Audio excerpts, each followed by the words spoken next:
Hello दोस्तों, नमस्कार। लीजिए आज आपके समक्ष प्रश्न वाली 3.6 का जो है फर्स्ट सवाल में क्या क्वेश्चन था कि दिए गए समीकरण को रैखिक समीकरण में कन्वर्ट कीजिए और कन्वर्ट करने के बाद में इसको सॉल्व करके x और y का मान ज्ञात कीजिए। ठीक है, देखते हैं कैसे सॉल्यूशन करते हैं। इसका सेकेंड सवाल आपके पास में दिया है, क्या देते हैं 2/वर्गमूल x प्लस 3/वर्गमूल y बराबर 2। 4 बटे दूसरा समीकरण दिया तुमको रैखिक समीकरण 4/वर्गमूल x और माइनस 9/वर्गमूल y बराबर दिया है -1। सॉल्व करते हो इसको तो कैसे करते हैं, देखो। ठीक, पहले इसको समीकरण में कन्वर्ट करना है। दिया है क्या दिया है समीकरण 2/वर्गमूल x प्लस 3/वर्गमूल y बराबर 2 बराबर कितना 2। ठीक है, देखते हैं बेटा। मैं आपको पता होना चाहिए, जैसे मैंने लिखा पे 7/3 लिख दिया। 7/3 क्या मैं इसको लिख सकता हूं 7 गुना 1/3 और 7 किसी भी संख्या के बटे में कोई संख्या नहीं, मतलब 1। जब भी आंसर के बीच में गुणा का चिन्ह रहता है तो ऊपर का ऊपर और नीचे का नीचे गुणा कर देते हैं। मतलब क्या 7 एका 7 और 3 एका 3। क्या 7/3 को मैं 7 इंटू 1/3 के रूप में कन्वर्ट कर सकता नहीं सकता बेटा? यहाँ पे लिख सकते हैं। तो इसी प्रकार जो है 2/वर्गमूल x को मैं क्या लिख सकता हूं, इसीलिए लिखूंगा मैं लिखूंगा बेटा 2 इंटू 1/वर्गमूल x प्लस 3 इंटू 3 इंटू 1/वर्गमूल y बराबर कितना 2। ठीक है, तो मैं चूंकि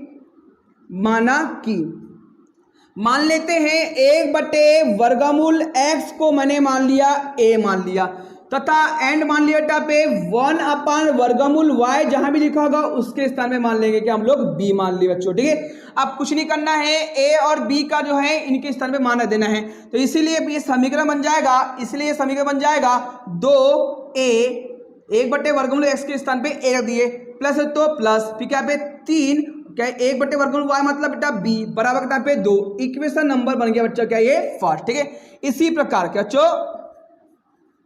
इसी प्रकार समीकरण 2 क्या दिया है 4/वर्गमूल x प्लस माइनस 9/वर्गमूल y बराबर क्या पे -1। ठीक है, -1।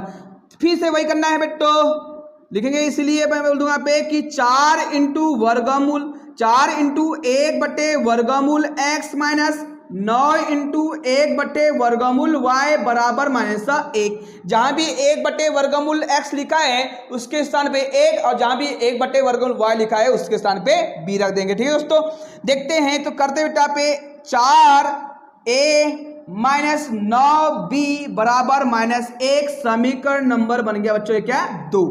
ठीक है दोस्तों, अब देखते हैं समीकरण नंबर 1 और समीकरण नंबर 2 को दोनों को ही मैं बेटा यहाँ पे दोनों ही समीकरण को मैं विलोपन विधि से सॉल्व करना चाहता हूं और a और b का मान निकालना चाहता हूं।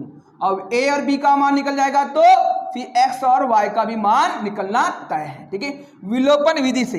अब विलोपन विधि में वही प्रोसेस बोलते हैं, समीकरण नंबर 1 और समीकरण नंबर 2 को देखना है कि इसका फर्स्ट वाला पद बराबर है क्या, नहीं है। तो समीकरण नंबर 1 में 2 a के सामने जो संख्या रहती है उसका गुणा कर देंगे क्या में बेटा पे 2 में कर देंगे, और समीकरण नंबर 2 में जो a के सामने संख्या है इसको गुणा कर देंगे बच्चों 1 में।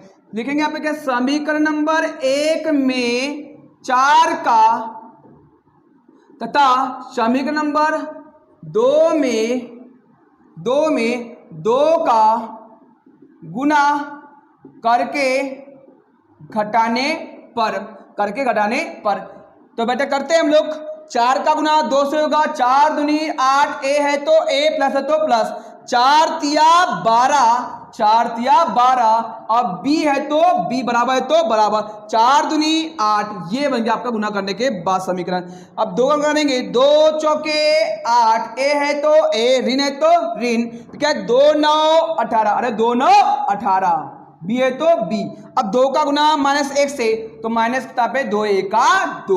अब ये करके घटाने मतलब चिन्हों का परिवर्तन, भैया 8a के संग धन का चिन्ह था उसको ऋण कर देना है, अब बेटा ऋण था इसका धन कर देना है, ऋण था इसको क्या करना है धन कर देना है। ठीक है दोस्तों, अब क्या करते हैं कि ये 8a प्लस में है और 8y क्या है, सॉरी 8a क्या है प्लस में है और दूसरा 8a जो है माइनस में। ऋण और धन हमेशा घटेगा, बराबर रहने पर कटेगा, मतलब क्या हुआ ये कट जाएगा बच्चों। जो भी प्रोसेस करते हैं विलोपन विधि बराबर इसलिए करते हैं कि सिर्फ काटने के लिए, और दूसरा मान निकल आता है। ठीक है, ये भी धन है, ये धन जुड़ जाएगा बेटा, धन धन जुड़ जाएगा, लेकिन धन का चिन्ह लगता है, धन का चिन्ह लगाते नहीं है। 18 को जो जोड़ देंगे बेटा यहाँ पे 8 और यहाँ पे 2 10 1 यहाँ पे 3 30 b बराबर, दोनों को जोड़ेंगे यहाँ पे बच्चों यहाँ पे 10 आ जाएगा, ये बराबर b। अब बेटा क्या है बराबर b।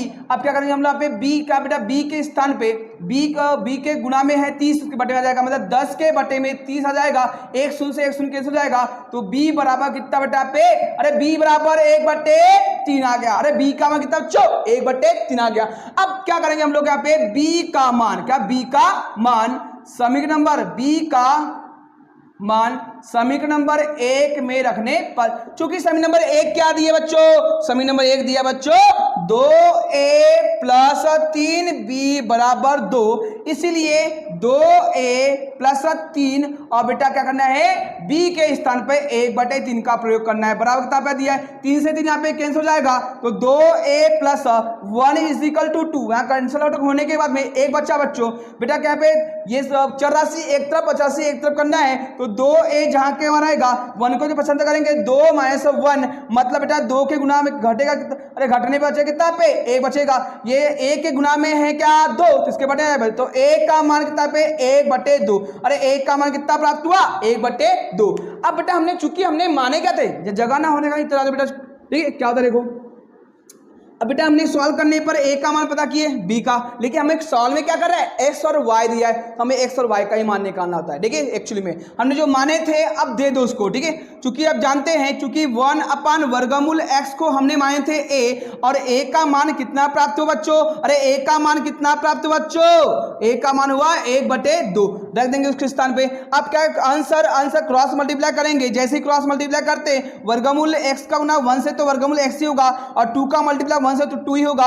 ये वर्गमूल जो है के वर्ग में कन्वर्ट हो जाता है बच्चों, तो बन जाएगा ये x बराबर 2 पर 2 की घात, 2 पर 2 की घात का मतलब 4, मतलब x के स्थान पे क्या आना चाहिए यहाँ पे 4 आना चाहिए, तभी इसको सॉल्व करने पर उनको सॉल्व करने पर यहाँ पे 2 आना चाहिए। ठीक है, और इसी प्रकार बेटा क्या है, इसी प्रकार चूंकि दिया है 1/वर्गमूल y को माने हमने b, इसीलिए क्या है 1/वर्गमूल y बराबर b के स्थान पर रखना बेटा 1/3 बेटा क्रॉस मल्टीप्लाई करेंगे तो क्या बच्चों बनेगा पे वर्गमूल, क्या है क्रॉस मल्टीप्लाई करें वर्गमूल y बराबर 3 और 3 बेटा वर्गमूल y से वर्गमूल हटेगा तो इधर के वर्ग में कन्वर्ट हो जाता है, तो y बराबर 3 के ऊपर 2 की घात, तो क्या है 3 का मतलब 3 या 9, अरे y का मान कितना प्राप्त हुआ 9, और x का मान कितना प्राप्त हुआ यहाँ पे x का मान हुआ कितना 4 और y का मान कितना प्राप्त हुआ यहाँ पे 9 प्राप्त हुआ। इस प्रकार जो है ये प्रश्न वाली 3.6 का जो सेकेंड सवाल है वो समीकरण बदल लो, और समीकरण बदलने के बाद में आपको इसको जो है x और y का मान निकालो,